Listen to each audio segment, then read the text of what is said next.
to work as backup. Nope, there we go. Okay. Yay, okay. Very good.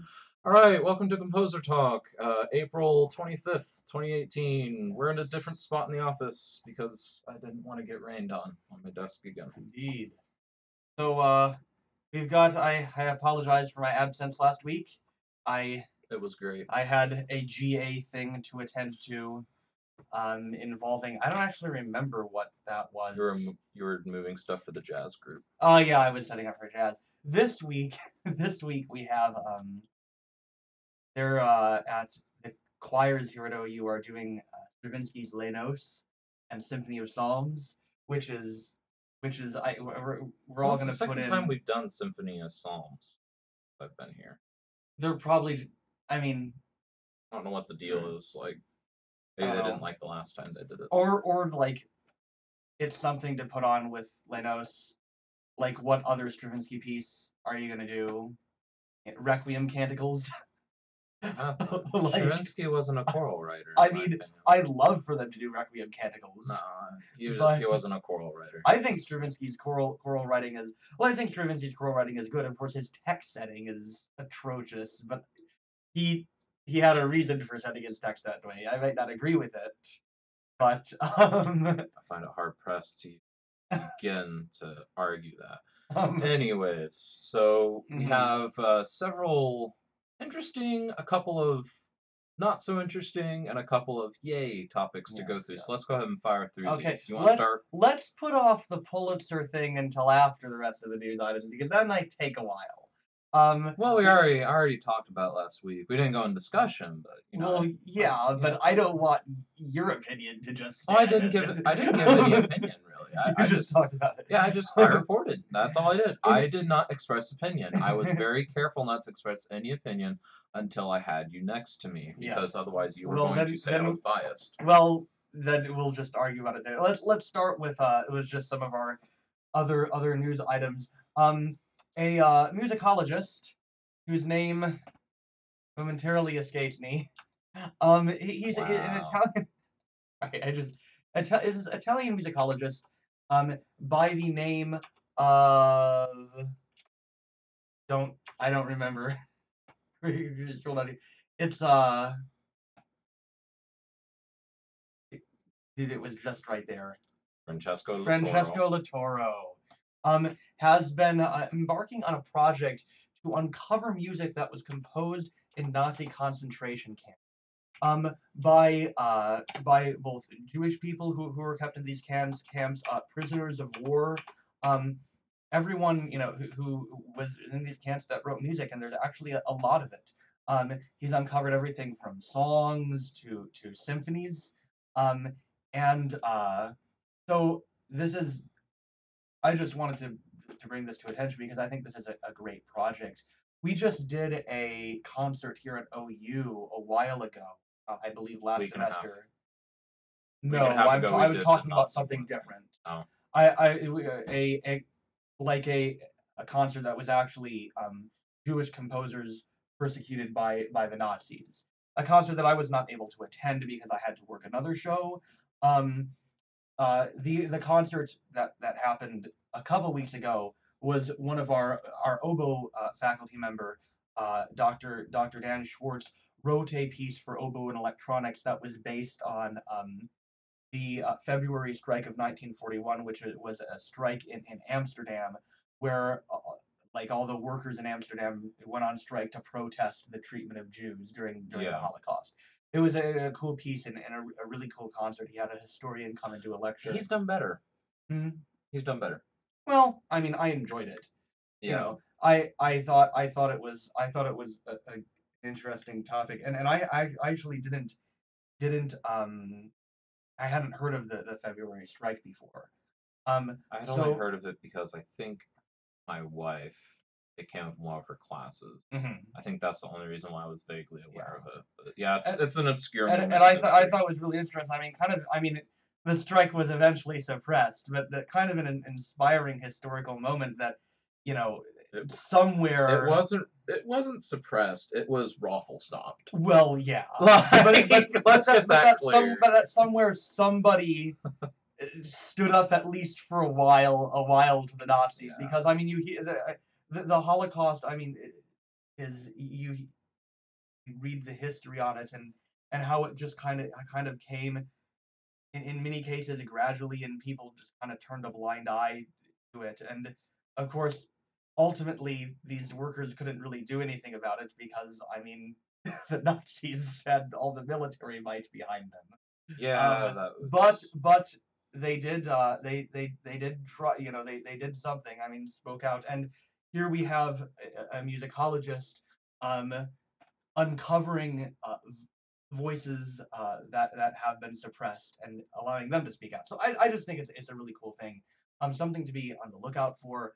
He's done concerts of these kind of stuff. So um just then, some awards news. The Rome Prize was recently announced last week. Um, and like the Guggenheims and a lot of other these prestigious awards, the Rome Prize, for those of you who may not know about it, is awarded to people in many different areas of the arts. One of those wings being music composition. So the winners of the Rome Prize this year are Jesse Marino and Michelle Liu. yeah. So. The Rome Prize is interesting. We've had a couple of major composers. Mhm. Um, I think the time has kind of passed for the Rome Prize's kind of, I guess, heyday.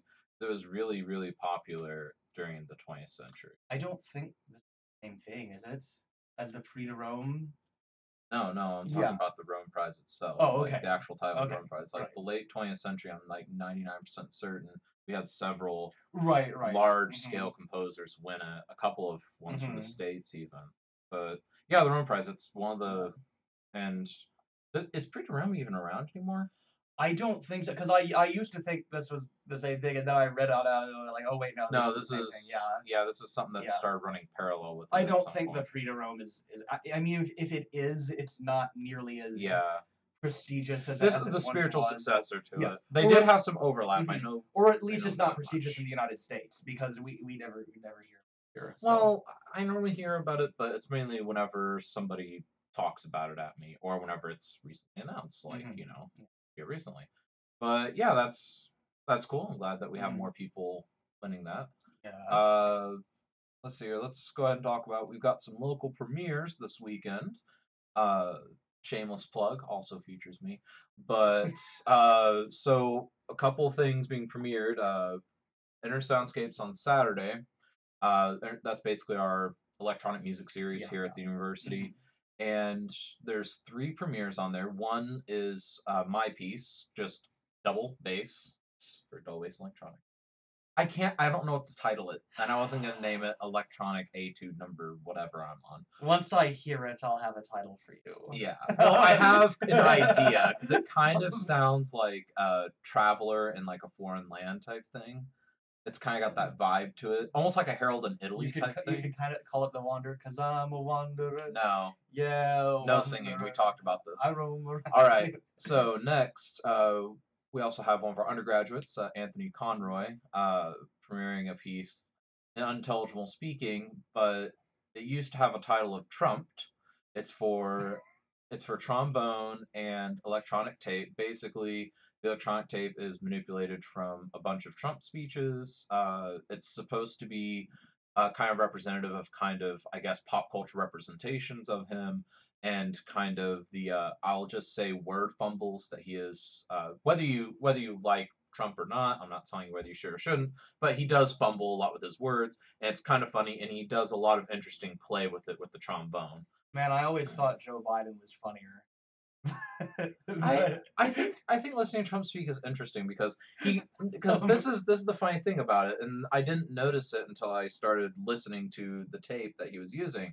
But a lot of times he'll go like 4 or 5 minutes like as a good intelligent speech, like giving a good lecture, and then like he'll just like trip over his words for a good two I minutes I straight. remember watching one of the debates with Hillary Clinton, where like I was Wrong. actually surprised where they started off actually talking about policy. And I'm like, this is actually pretty good. And then after 10 minutes, it just Yeah. degraded. A lot of people were joking that that was like both the best and worst presidential debate in But recent memory because of that. but It but started so good, but ended so but bad. tr- President Trump's speech is actually rather musical. I mean, the inflections. Well, and that's what I he's think you playing could do with. something, yeah, with Yeah, so that's what that'll he's be playing with. interesting. Hmm. The piece. I haven't heard the entirety of it. It seems like it's at least interesting in concept. I don't know how it is in execution. We'll see, Um, and you can see if you should watch the live stream, which will be streamed. yes. Yes, Saturday at 8 yes. at music.ou.edu/live, and then we also have another premiere that same night from Giannis Andradis, another OU student. He just defended, so he's official Yes, Dr. yes. Andradis, Hmm. for his piece for flute and live electronics, Vocum. I don't know what it's about, but he writes good music. Hmm. I mean, he's very meticulous in how he writes. So, here's hoping that that ends up all right. This camera is Yeah, we kind cocked. of, it I is. like I kind of noticed that. new setup. Anyways, I had it set up for my solo stuff. I didn't set it up for Hmm. this. Anyways, so we also have New Century Ensemble. That's tonight.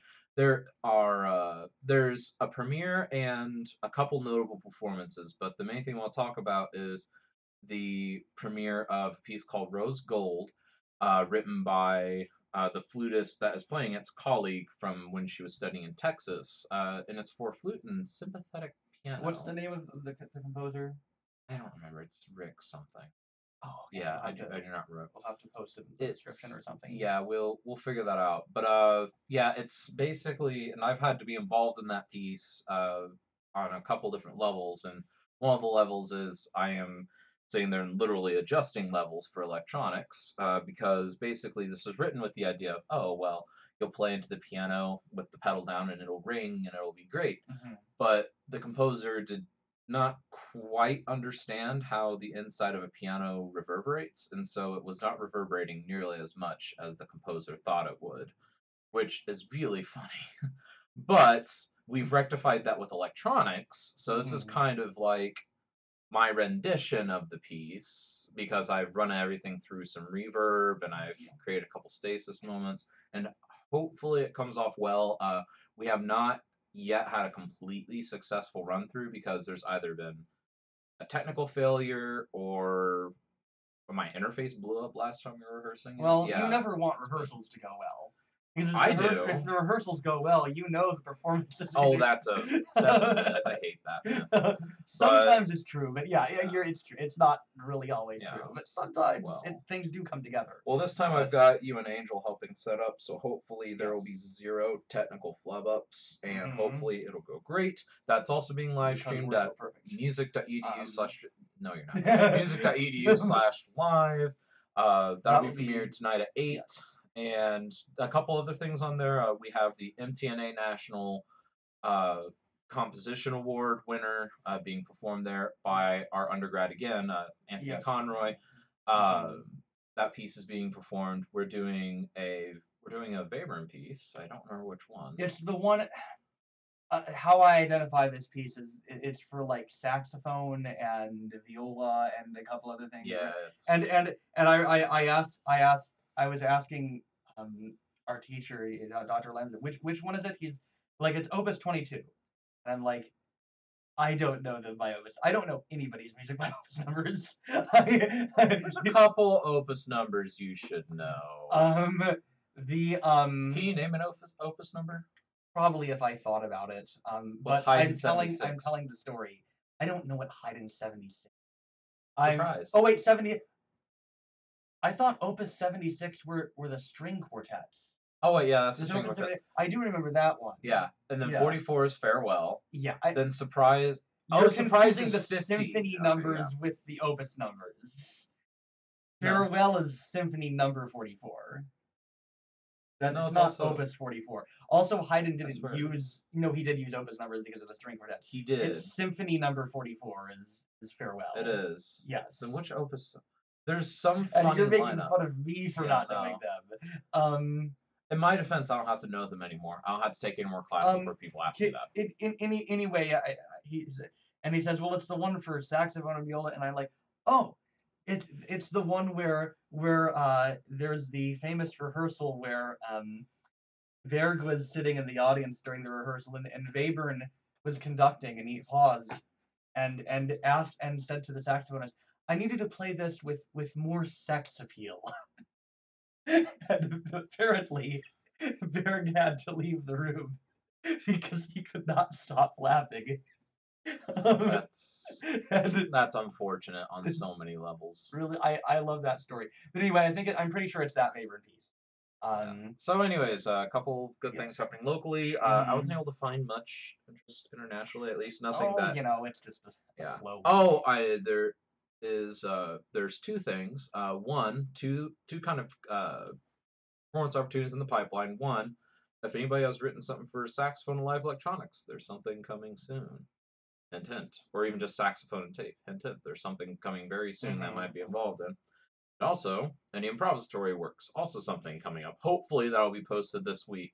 They Hmm. approved it, just composer site is slow. And we'll give you more details as opportunities present themselves. So keep on the lookout. At least opportunities You we either are involved with or know enough about to Well, yeah, recommend it. or just any important thing, because I know it can be easy to miss Oh things as they yeah, come up. Always check composer site, all that. But I'm working on better alternatives. I'm working on an um, automated version, man. any anyway, the Pulitzer. Oh, So we need to talk about the Pulitzer Prize. As Zach brought up last week, the Pulitzer Prize for music was announced uh, last Tuesday, so a week from yesterday. And it has engendered a good deal of controversy. The Pulitzer Prize was awarded on so many to levels. Kendrick Lamar for his album Damn. For those of you who may not know Kendrick Lamar and may not have watched the show last week, Kendrick Lamar is an American rap artist, very well known in hip hop circles, and known for his insightful explorations of Black culture in his lyrics. Um, so uh, so there's a lot of people who are very happy about this, and a lot of people who are not very happy about this. I'll give Zach the floor to give his take on this because I know he's chomping at the bit to to say I'm what he not really thinks. chomping at the bit for it. Um, My my problem is that it's. Sorry, I'm trying to fix a wire that was bugging me. Okay. mhm, It's controversial for several reasons. One is the kind of the boat that I'm in, or one of the boats I'm in. Of well, I mean, yeah, congratulations, but I was under the impression that this was kind of one of the last kind of real, I guess I'll say, bastions for kind of my world and my shrinking world at this point of kind of concert music, composed music. Uh, and the other thing that I'm also, kind of in the boat for is I'm there's a lot of issues that I have with it with a lot of people, and this is something that the Pulitzer Committee has been doing for the past decade. Or I mean, they've done this forever. they've done this for a long Yeah, time, they've and done this for a long time. But basically, kind of the idea of okay, it's not necessarily for this work, but you know mhm, what? You've put in your dues. You're a good musician. Have this award, and they just give it to kind of the next thing in the pipeline. I that I have a very big problem with, and I've had a problem with it for years. And this time, it's the first time that I've been able to find a lot of kind of good, I'd say, evidence of it because I am not huge into hip hop, rap, any of that stuff. So I did a lot of just kind of general internet digging. I tried to figure out what people who enjoyed the genre said, and the majority of people I've come across are like, it's weird that this one he has written significantly better, or he has performed much better music before.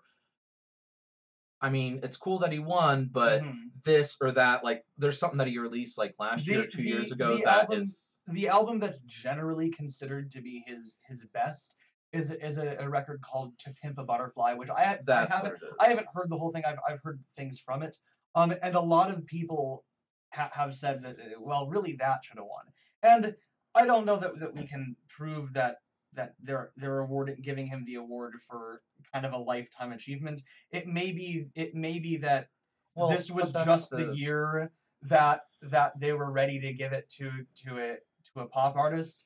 And I mean, damn, his album this year has been extremely acclaimed, won a Grammy. So it's not as if this is just some no, random yeah, and piece, I'm not right? I'm not saying Hmm. that at all. Like I know that it is a big deal, but my question is, I don't think it's that big a deal just because just based on all the research and this is the other thing of I feel that to win the Pulitzer this piece of music that you create should and the piece of art in general for all these Pulitzers should stand on its own merits, and the problem I have with it on that level is a lot of people are like, oh well, you don't get it, well it's because you didn't listen to his early music when he made references to XYZ, and it's like I shouldn't have to do all this homework for something that is apparently Pulitzer worthy. If it's Pulitzer worthy, in my opinion, I should be able to sit Hmm. down, enjoy the music, take it in, absorb its message, and be like, dude, this rocks, or at least, dude, yeah, this is pretty good. Um, and if I have to go and do all this homework, I just imagine a world where I sit down for Jacob's master's recital next year, and I'm excited. I sit down and I'm ready to go, and there's like a prerequisite listening list of things that he's written, things from Webern, a piece that was written by me, a piece that was written by his teacher, this like list of prerequisites for you must listen to all this before you can truly enjoy my music. And at that point, it's like I don't feel have like the music can stand on its have own. you Then have you actually listened to the album? I've listened to now 2 tracks from it. 2 tracks. Okay. Um, I You're don't think getting I'll get there. any. No, I don't think I'll get any further. Like because honestly, and this is I cannot stand But the sound of hip I hop don't and all blame you that. for not listening to it if you just don't like rap. Like, okay, Yeah. but But anyway, so ha- basically, my concerns are, I guess, threefold. I have I don't particularly care for the genre, and I don't like that's encroaching on what little territory we have left. And then the second thing of I think the Pulitzer Committee is just full of shit these days. Sorry for the language, but dude, it's just full of it these days, and I'm not the only one that thinks so. And also just the problem of apparently you have to do a lot of good homework in order to fully absorb the message that this album is trying to give you. And does that make it Pulitzer worthy? I've actually listened to the album, so I'm sorry that you've wasted your time having with it. listened to it, I don't agree with the assessment that you have to do all this homework to understand it. You're going to understand the album better if you're more familiar with hip hop, but that's true of any genre, right? And you're going to understand it better if you're more familiar with African American culture, which is true of any genre. No, yeah, I Yeah. know. But I mean, I don't think understanding this album is dependent on doing a bunch of homework. I also the other, and I'm gonna give my take on the album in a minute, but I just I have to disagree with you on the idea that this is encroaching upon the territory of concert music. Eh, I can see the argument, but to me, the Pulitzer really isn't a classical music award. No. The Pulitzer is, I mean, broadly, it's an award for the best in American creative enterprise and journalism. Um, and Journalism, art, music, and I think there's right, another. well, that's, I mean, creative enterprise Yeah. broadly, art and music and literature and all this stuff. Um, and there's a music award, and to me, for an award that sets out to award the best in American journalism or the best in literature or the best in music, this year, at least in theory, that's not always what happens, as you brought up. Yeah. I think it's only fair that all forms of music, American music, be included. And jazz pieces have been awarded before. They officially opened up the field to, I think, classical and jazz and pop music about 10 years ago, over 10 years ago. So I don't think that there's really a fair argument to say that this is taking the award away from from Well, that's concert music. jazz falls under concert days. It really does. Well, yeah, but you know, in 50 years, so might hip hop.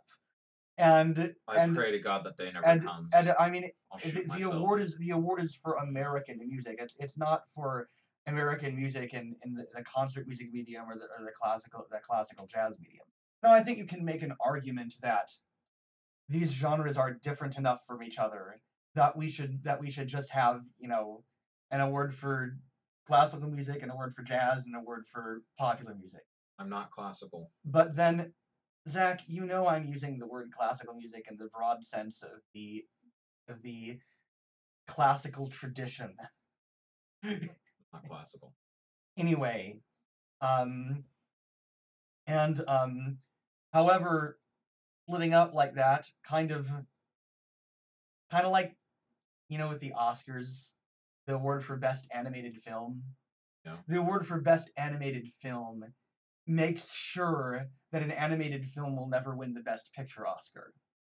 And I feel that's kind of what would happen if they created a separate category for popular music. It would ghettoize it and imply that popular music can't be art on the same level as something in concert music, That's a separate argument. I don't think is fair.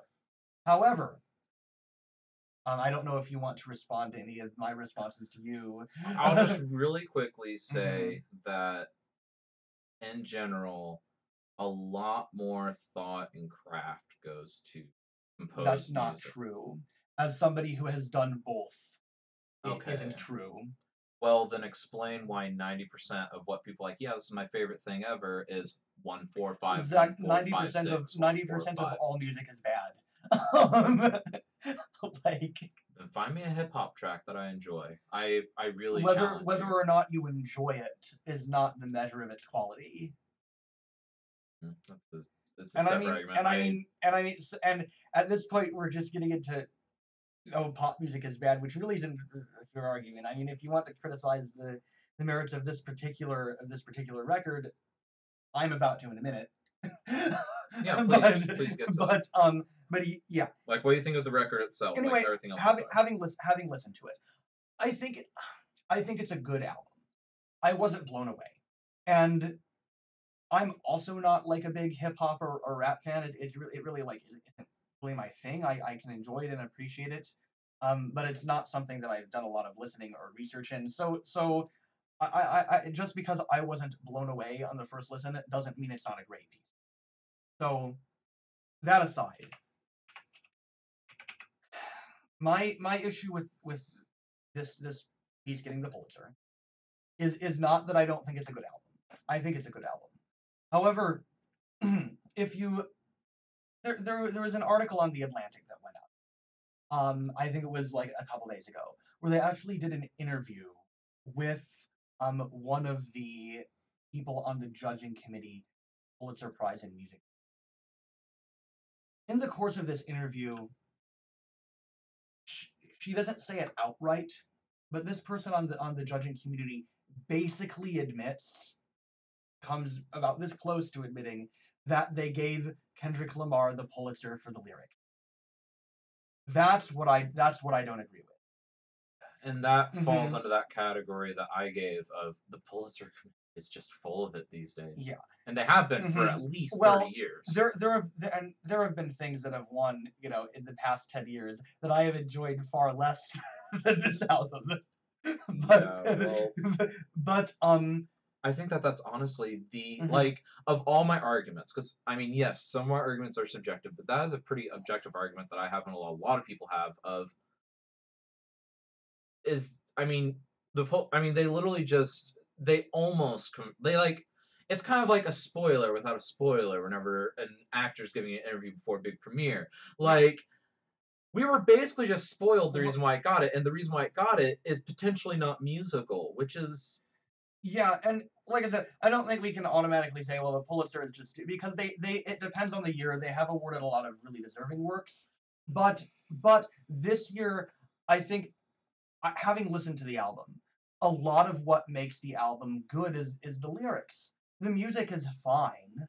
I don't really think it's anything special.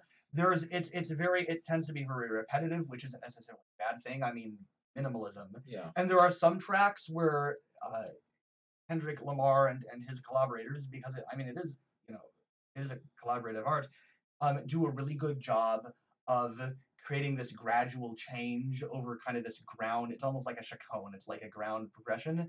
And there are some where I want more. And my metric for and as a piece of art, just from an arts criticism standpoint, I think that you can make an argument that it can still be a great work because you can't really evaluate the music and the lyrics separately. I mean it's all part of one piece of art, but in the context of a Pulitzer Prize that is being awarded for music, It should be the music that yes. defines it, not the Hmm. lyrics. And I don't know. To me, it's just there.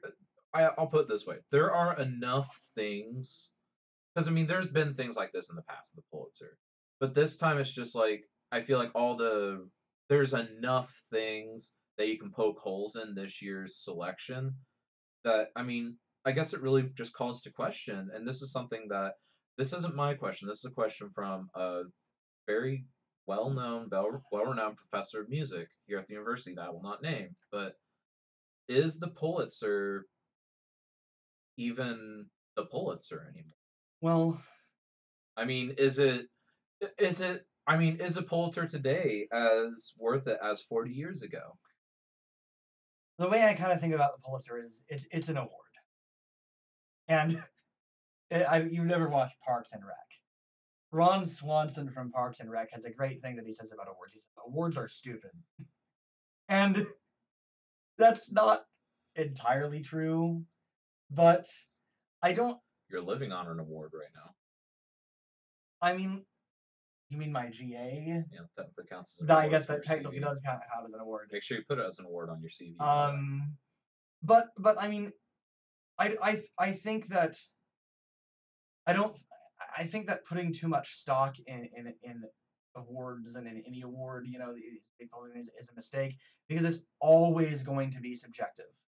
The Pulitzer does not and has never awarded the prize to the best composition that year because it's impossible to judge out of all the compositions which one is actually the best. And Yeah, but at the same time, mhm, I mean, yeah, it is subjective, yeah, but it's subjective, I guess, to a point because, and I think we're at that point. It's kind of like yesterday. I brought up a point about, hey, the music we've listened to today is, it actually. I mean, yeah, if you consider it music, it's avant-garde. If it's not music, then it isn't. I'm not. That's not the thing I'm applying here, but I'm going to mhm, apply a similar line here of was the award given for music? And if mhm, so, has that lowered the standards? Was it given the lyrics? If so, mhm, was it wrong to do and so? and And either way, you're going to be presented with mhm. answers that no one's going to like. And I mean my from reading what these people actually have said and from listening now, I really do think they gave it for the lead. And I'm not upset about it. However, I don't think that's really a good way for Do you the feel like it purposes of this cheapens it? prize.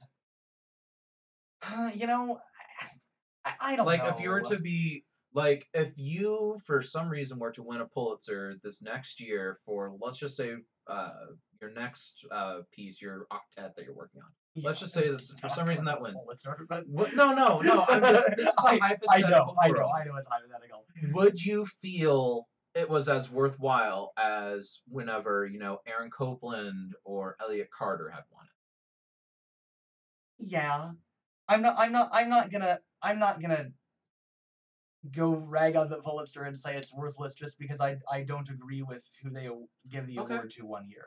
And Well, I what think if you found out it was for your engraving abilities, not for the music itself? Like because you became the master engraver and it was the most beautiful score. I would feel like that cheapened it. I'd still Okay. I'd still I feel like that's probably the most still probably analogous win. argument to this, though. I I I mean, yeah, you have a I don't think Pulitzer, but was it for music? I mean that's a little reductio ad absurdum because the lyrics are still an integral aspect of the art as someone experiences it, while the engraving, except for the performers, is not. But Is it though? I mean, there are some scores that are considered art. and They that's used to frame scores mhm. in the 70s from like Crumb and all of them. Well, and this gets into the question of is the music is the actual piece the score? Is it what's in the composer's head? Is it the Yeah, music I didn't it's realize? that's We a could talk different about this, argument. but anyway, I mean, yeah, tell us what you think because I think we're interested in hearing your take on this. Like I said, I'm not like upset about this, but I do think that awarding I do think that the evidence kind of indicates that probably didn't get it for the music, I got it for the lyrics, and I don't think that really respects the integrity of the award. Somebody actually wrote an article at the New York Times where he said they should have given him the Pulitzer for literature because that's really what this is.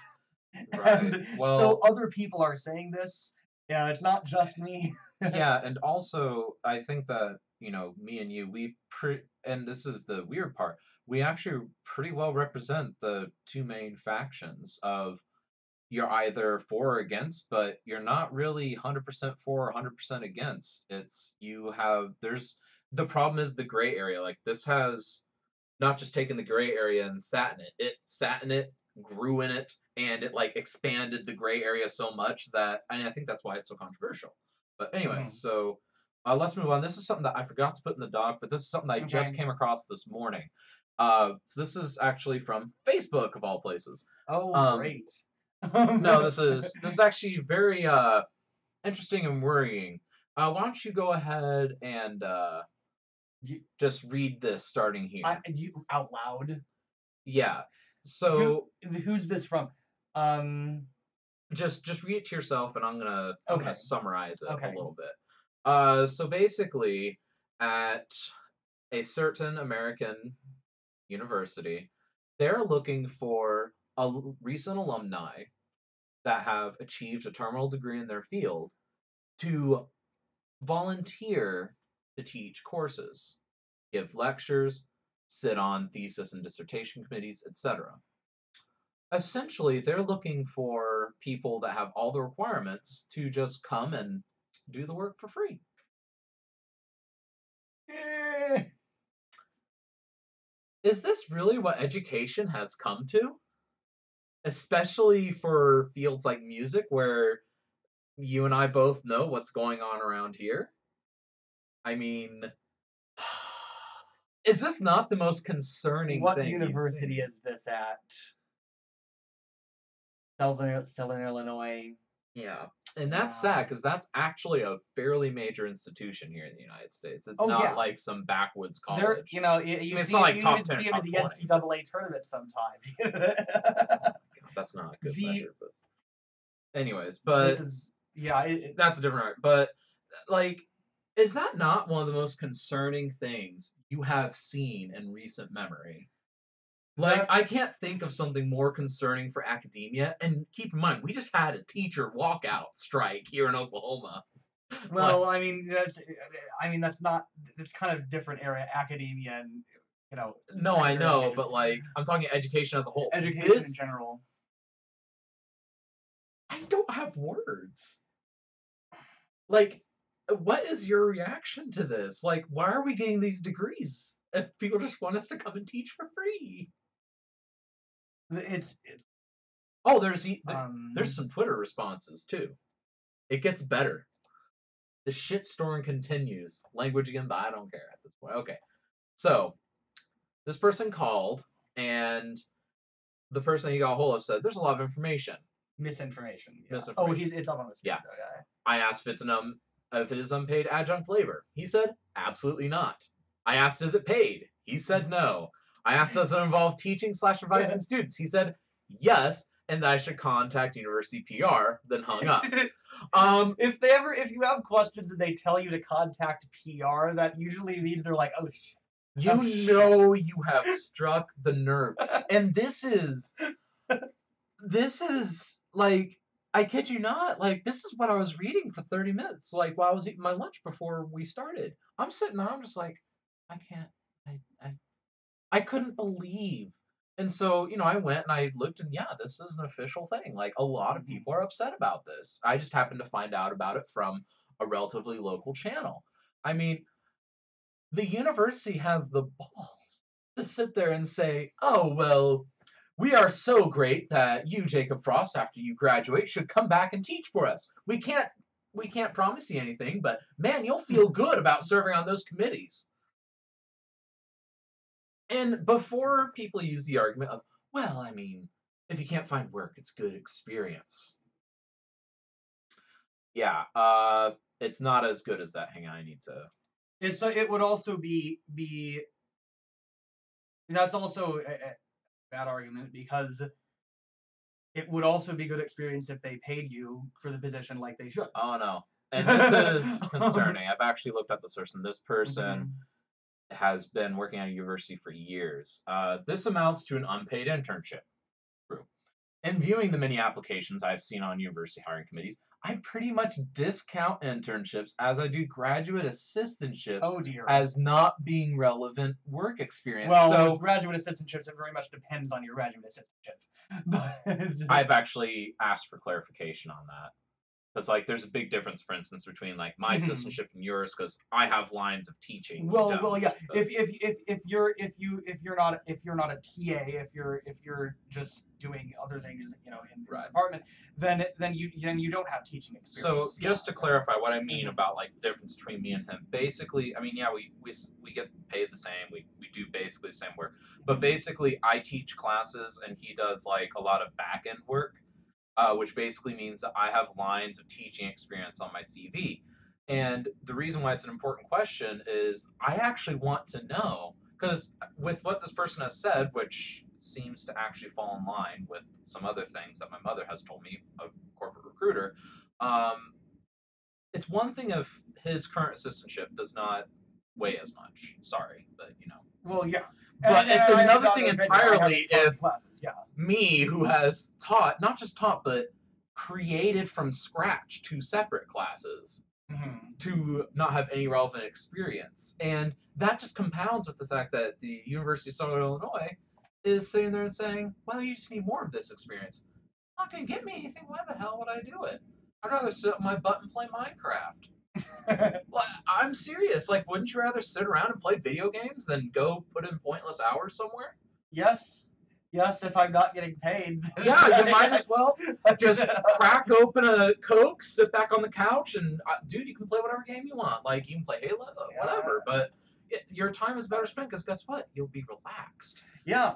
Because honestly, being on committees is not easy work. Because it's not like, oh, you just sit there and you evaluate a thesis. No, if you're on a committee, it's a lot of work. You've got at least 5 to 6 mandatory appointments per student per year, and that's assuming that your student is efficient. No students are efficient. Trust me. I know. I'm efficient and I'm still considered inefficient as far as that stuff goes. So they're probably asking you to put in the equivalent of 20 hours a week if you just teach a class or two and sit on a couple committees for free. I would understand if it's like really cheap work. Like, okay, we can pay $1,000 a month to do all this work. At that point, it's like, you know what? It's something. I don't have anything. Good. Mhm. But I would rather use that time to better my craft, to relax, spend time with my wife, play with my cats, torture Jacob, whatever. I mean, I mean, do you have any closing thoughts for this? I I mean, have. this is one of the most I alarming really things don't I've ever have, seen. really any words. It's, and I mean, if you're listening to this and you think academia is okay, you just haven't been paying attention.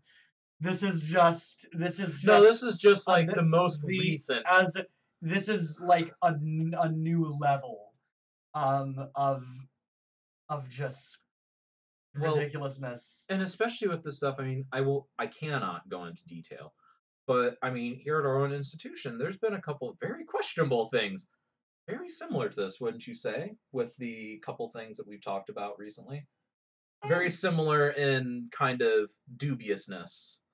I mean, I wouldn't say quite this bad, but I would There's say definitely the there's same a lot realm. of people in this world, both in and outside academia, who feel entitled to your labor, Yeah. and it's enough to make you, want to don the hammer and sickle. Oh, I please no. I am no communist, But Works better on paper, man. but yeah, and yeah, honestly, this kind of just stands on its own. We don't really need to say anything about it. I mean, this is yeah. Yeah, and this So is relevant to our current institution. Finally, an alternative to all those overpaid adjunct professors. Because, long story short, our institution, along with a lot of other leading institutions, we're just a little late to this train, but mhm, eliminating a lot of just quote unnecessary adjunct positions and filling them with grad students. First of all, to get the mhm, grad students experience. mhm. Second Well, of all, yeah, unfortunately, what really needs to happen is eliminating adjunct positions and replacing them with full time and tenure track positions with grad student support, with grad student support. Yes, and so that the grad students can get that's what mhm, most institutions do, with the exception of, like, if it's a non-major course, slap a GA in there. No one mhm, actually cares. Um, but, like, the only area that we do it for in our building, at least, is for theory. All the musicology mhm, classes fully staffed. mhm, Like, we don't waste any GAs there, which I think is kind of foolish because we have a couple of things where it's like, why are we really wasting one of our best professors on teaching general music? Well, I do think there's something to be said for having real faculty, with PhDs teach the non-major classes Or DMAs. because well, PhDs or DMAs, right? Because that's one of the things that attracted me to the undergraduate institution we both attended, Drew University.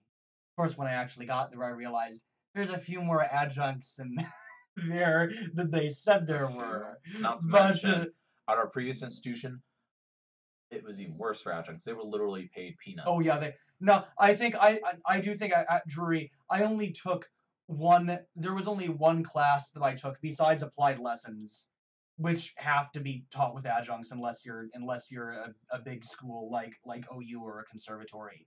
Other than applied lessons, which you expect it, I think I only had one class with an adjunct. And then there was another one with one of the coaches, personal fitness, which you essentially Yeah, you'd expect. expect that. So most of my classes there were taught by people with e- either people with terminal degrees in their fields or people with master's degrees who are really qualified. The the you don't necessarily get that at a bigger school. So but I mean sometimes it's just not practical because you can't hire enough faculty. But Yeah. if we did, if universities were to stop hiring so many underpaid adjuncts and put that effort and money into tenure track or at least full-time professors, then those classes could be taught by people. Well, tenure's dying anyways. Well, unfortunately, yeah. Fortunate and unfortunate. Unfortunate because it's happening right at the time that, like, there's a 50-50 shot that whenever I get a job, it will not be tenure track now. Whereas if I were to Mm-hmm. enter the field 5 years ago, it would have Mm-hmm. been basically guaranteed. And I think it's just disappointing that it's happening, like, right at the crux of whenever I'm Mm-hmm. ascending, so to speak. But there is a benefit in that. I mean, we even have a couple here at OU who have been tenured, and they don't care. They don't even put in their 20 hours a week. They pretty much Well, show up to teach their courses. They're in their office for exactly 2.5 hours during the week, and after that, they're gone. They don't even respond to your emails, and I think that's near criminal. you know, most sometimes people, near the end of their careers do that, and there are always going to be people who it's like, I've got my tenure, I'm done doing anything. Yeah. But the vast majority of tenured professors I've worked with have They care. tend to be very You good. most Yes. and I am pro tenure because I think it's, especially in the political environment we live in, I think it's extremely important to have protections for professors that they can't be fired because they say something someone doesn't like. That you can't get rid of them, because someone complains about them or because someone doesn't like them or such and such like this. I think tenure is important To a in good that, university yes. setting. Yeah. Now, I do think that, I mean, in some, there are some places, and it depends on the university, and it depends on the culture of the university. There tenure can be abused, to where it essentially becomes, you know, we're just making these people impossible to fire, and then they can do whatever they want. Tenure shouldn't be, we can't fire you. Tenure should be, it's very difficult to fire you, and we can't do it without due process. We Yeah. have to prove and actually prove, Well, and like here at that the that University of you're. Oklahoma, that's the case. Mhm. Like you can get rid. There are a few cases in which tenure or contracted GAs can be fired on the spot. Mhm. One of which is evidence of sexual harassment. Yes. Um, Mhm. not just evidence that it Right. did happen. So like Again, yeah, if there's evidence and you can, you know, not necessarily prove as in a court of law, but I think they use the phrase preponderance of the evidence is how they evaluate things like this. I don't know in It's particular. that's I it, should because know. I remember the policy, they when there was a claim about sexual harassment or sexual assault Yeah. or something like that, the Title IX office um, evaluates the claim, and if they determine that a preponderance of the evidence is in favor of that this happened, then they will take action. Yeah. Um, But either there way, are so legal issues with that, but we're yeah, not going to get into that. But yeah, I mean, generally speaking, there should say that there should be evidence to there actually, should be. yeah. But either way, so Hmm. cycling back to this, Yeah. is this kind of like is this in like how does this make you feel as someone that is about a year away from considering looking for a job? I mean, Like, does this it encourage you makes at me all? more pessimistic. Of course, Yeah. I don't. I, I Does it not make you worry at all about your ability to work in your field? I don't worry that much. I have enough to worry about right now. But I tend to try to be realistic about academia, and I basically expect, once I get my doctorate, that I basically expect that I'm not going to have a tenure track job right out again. It might take 5 or 10 years to get to that point. Um, and this is just kind of more evidence that the academic job market's in trouble, and academia's attitudes towards its professors and, well, everyone in it is in trouble. Yeah, like Hmm. I think that I agree that something probably needs to be done at University of Southern Illinois or Southern Illinois University, however you want to say it. Um, I think the problem though was in the execution. I think that the better solution would have been something like, hey, we're willing to pay people $500 per committee that they are on, something like Hmm. that. That would have been because it's clear that, especially since it's in there, because you never mention sitting on committees. I think the committee issue is the big problem here, and I say that because I know it's a problem here at our current institution, Hmm. where we have a couple of areas such as, well, mainly music theory actually, that is criminally understaffed. Like they had to give emergency certification to serve on doctoral committees to one of our theory faculty. He's deserving. He's very smart. He knows what he's doing. But that shouldn't be the case. And like, there's another person who, due to the fact that he was never tenure track just because he fell into a weird hole, been here forever. Um, you've technically had to get special permission for this human, basically since the dawn of time, to have him on your committee. That is no longer the case. He is considered the highest level, which is technically against the university policy, but they made an exception to where basically if his name's on the form, they will automatically accept it. They will not request any of the supporting There are literature. a lot of things that are done at No, universities I that know, aren't but I'm aren't just in the saying that university there policy. is a problem, and it's because Um, I think it's again because we're kind of at a crossroads, and I think that this is probably a reaction to budget cuts across the board. I mean, Education's not in good shape here in the United States. I mean, yeah, the actual quality of the education is still fine, but the interior working Depends on where you go, in but general, yes. I'm saying generally speaking, there are a Yeah. couple of pits, but there is a problem within the institutions themselves, administrative bloat and the such, and I think it's interesting that so far this year there have now been 5 separate economic reports that have actually stated things like if we were to forgive all student debt up to this point in history and then just be a little bit more judicious in how we give it out, it would A, help the universities, B, help the American economy, and C, grow the academic market because it wouldn't just look like an endless pit of despair. Because right now, I mean, if we continue the way we are, it's a pit of despair. Like it just is. If we continue on the current track we're on, but I also think we're about to take a turn. I don't know which way we're going to turn. And we really don't know. We hope as people soon to be in that job. Well, you It's too late for me. yeah, You've still got time. you already are. Although I mean, there you this isn't the only year you're going to be applying for jobs, so there is time, for it to turn around. But we have a vested interest in this, and so I imagine to many of our viewers, the kind of people who are going to watch this, you're Yeah, probably at least to a degree interested. You might be a freelance composer and you've already jumped ship. Well, good for you. You were the smart. yeah, you're the smart one. Well, we didn't get to any of our discussions this week, No. but we just had very Well, interesting news topics. But next week we mhm. can kind of talk about one of those alternatives, the Yes. rise of video game composition. Yes. Also gonna finally have that argument about MIDI sequencing that we Uh, started 3 weeks ago. yeah, as long as we don't have more And weird well, news, yes, but unless but who knows? All yeah. right. So Anyways, well, thank you for tuning in to Composer Talk on April yes, 25th, 2018. send us your hate mail. We appreciate it. All right. Peace out.